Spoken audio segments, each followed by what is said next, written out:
Mayor Wiza, your first up for 2019. Welcome back to Mayor's Monday here And at WSAU. and welcome to 2019. Yes, indeed. Welcome to 2019 is right, and is already a few kind of big things coming up for the city of Stevens Point here. As you and I were just kind of talking before we recorded, already a lot on your agendas coming up here. And that's true. We're going to hit 2019 running. Keep doing what we've been doing, and doing our best to attract new talent, new businesses, and show people outside of the area how really awesome Stevens Point in central Wisconsin is.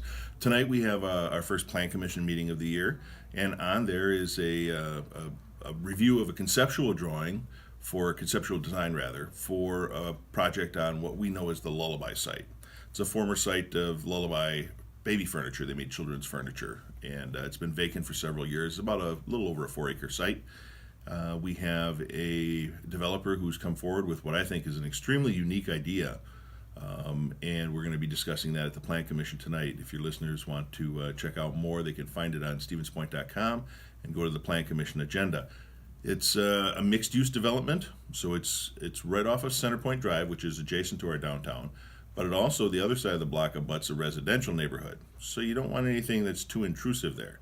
What this design does is it takes that commercial aspect facing Center Point, or the downtown, and the back part of the property has single-family homes, so it gives a nice transition into that residential neighborhood while still taking into account all of the needs of the businesses and residential units that they're going to be designing. So have a look at that tonight, I guess. Yeah, absolutely. And we just kind of looked at some of the plans. It's a very unique design. You don't see something like that in a town like Stevens Point very often. I mean, the West Hollywood. Yeah, the West Hollywood was one of the examples. So something. Well, we're up and coming. Yeah, something straight out of California coming here to Stevens Point, but it gave me the feel of something like a development I've seen in Mankato, Minnesota, Okay. or possibly near downtown Minneapolis, near the University of Minnesota. Yeah. There's a few of those developments where they maybe have a 24-hour gym and a restaurant on the ground floor, and then 2 levels of apartments above it. Yep, and that's exactly what it is. Putting some common space out there that the public can use, seating, so if there are restaurants available there, they can grab a bite to eat and enjoy the outdoor weather if they'd like, making it really kind of a neighborhood feel, kind of a gathering place for not only those who live there, but those who are visiting downtown or maybe staying at the Cobblestone Hotel across the street, and give those an opportunity.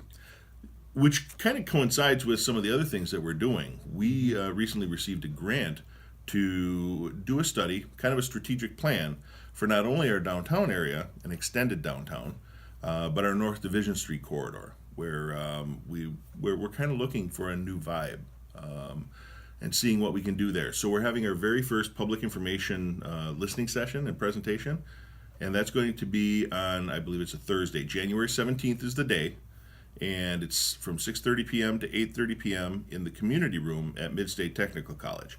Everyone is welcome to come in and participate. We'd love to hear your feedback and kind of carry that vision, formulate our vision, and carry it forward for the next probably 20 years. Yeah, and of course, this is an area that you've been working on already. You've already had a few new restaurants that have opened. You've already had the new development at the Kmart sites that you've been working with, and then of course the Century Insurance Building, which is a beautiful building as you right as you come into to Stevens Point. So what else are you maybe looking to do with that area particularly? Well, and that's kind of why we want the feedback. So Century is set to occupy that building early March.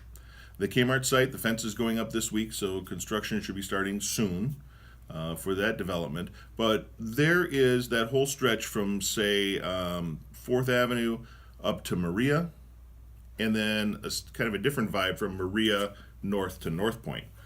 Excuse me. And we want to kind of get some feedback. We have a few ideas, but we want to see what the rest of the community thinks. So that's why we're having these sessions, and that will formulate a strategic plan for both the downtown area and North Division.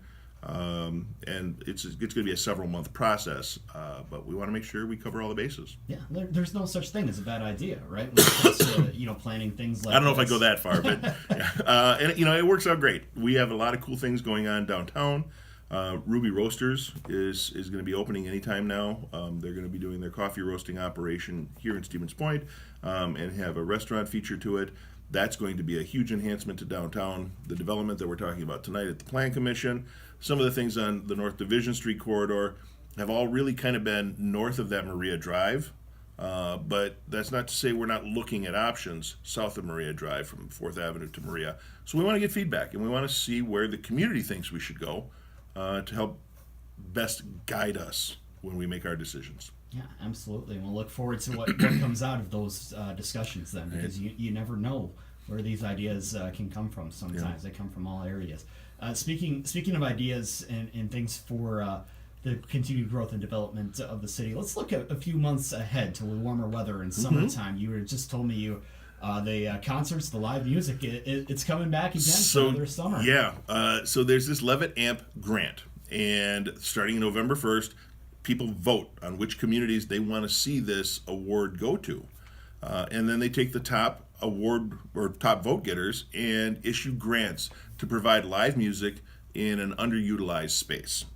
And for the past 2 years, now the third year, we've been successful in acquiring that grant to help us provide live music on our riverfront during the summer. So 8 weeks, not including that riverfront 4th of July weekend.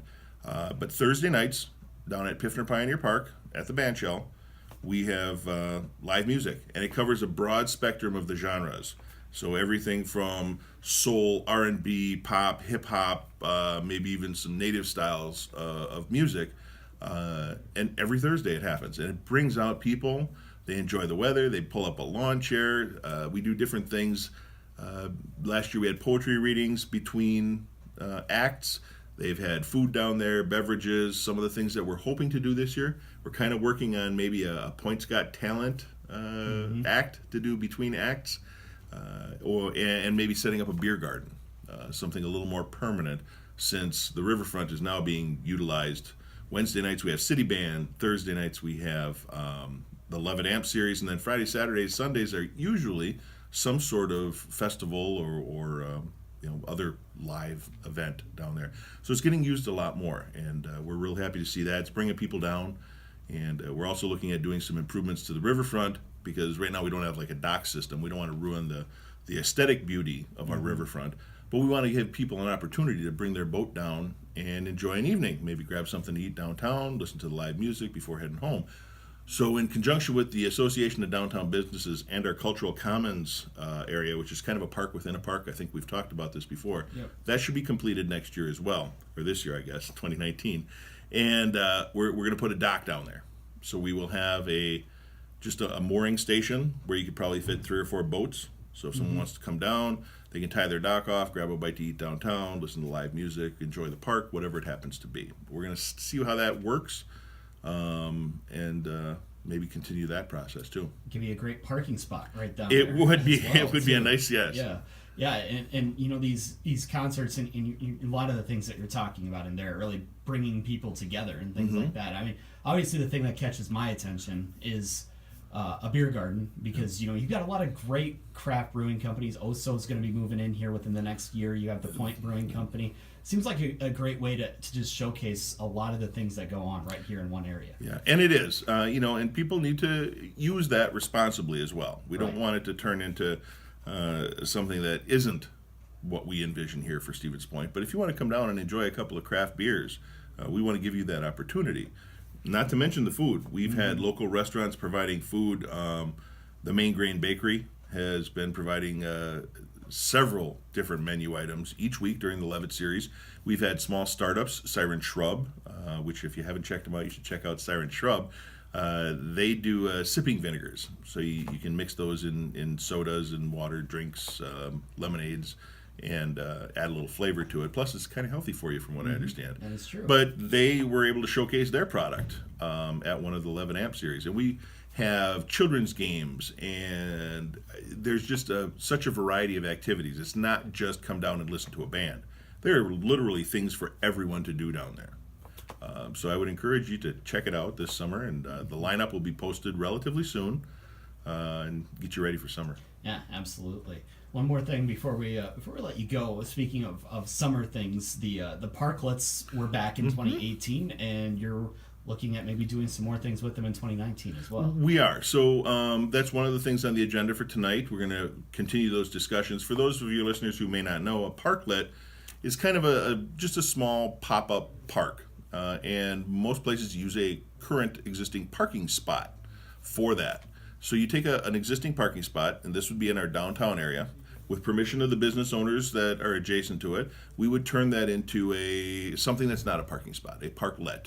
Maybe that's just a chair and some tables where you can enjoy lunch with your friends or sit down and read a book, enjoy the summer weather when it happens. Or maybe it's an activity, chess or a beanbag toss game or something along those lines.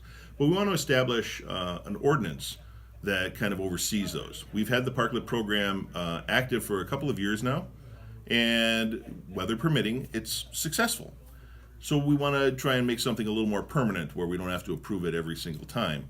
So we're taking feedback on that. We got some feedback last year that was very helpful. So we've got another revision of that ordinance, and we'll be talking about that tonight as well as at council later this month. I would suggest a giant Jenga game. Giant Jenga is actually one of those things that they've have done in the past. It's the 2x4s. Yeah. Giant Jenga. So you got to be careful. You don't want things tipping into traffic or on pedestrians. But yeah, those are the sorts of things you see in parklets. Take on the mayor in a game of giant Jenga. There we go. I don't know about Jenga. I've done the beanbag toss game though. Everybody loves beanbags. Right. We always appreciate the time, Mr. Mayor. And again, we'll be following all of these things as we go through the winter months and look forward towards summer again. Perfect. Think spring. Yep, absolutely.